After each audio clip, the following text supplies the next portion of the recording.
नजर को एक निगाह का हक है, हर रूह को एक आह का हक है। हम रणवीर चौधरी। हम भी दिल लेकर आए हैं इस जहां में, हमें भी एक गुनाह का हक है।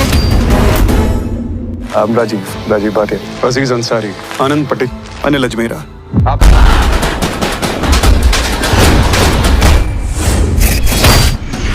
जिसकी बुद्धि ऋषि मुनियों की हो और जिसके कर्म राक्षसों के।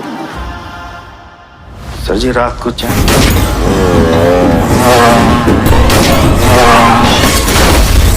से नींद आ जावे आपको? चैन से नींद तो दो ही जगह है, एक माँ की कोख में। पवन सिंह हूँ बेटा, मूड बनने में थोड़ा टाइम लगता है। शरारती पे एक चोर चोरी करता है।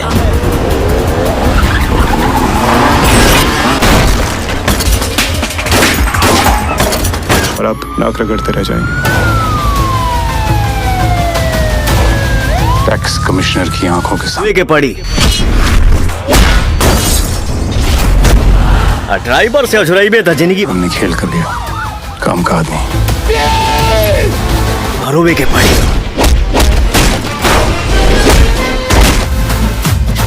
कल हमने जो मुजाहिदीन 7 हिंदुस्तान भेजे थे वो सातों के सातों अल्लाह को प्यारे हो गए।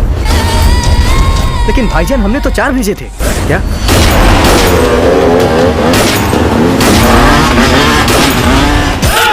तुम हिंदुस्तानियों के पास दिमाग नहीं होता। जितना तुम पाकिस्तानियों का दिमाग होता है ना, उतना हम हिंदुस्तानियों का खराब रहता।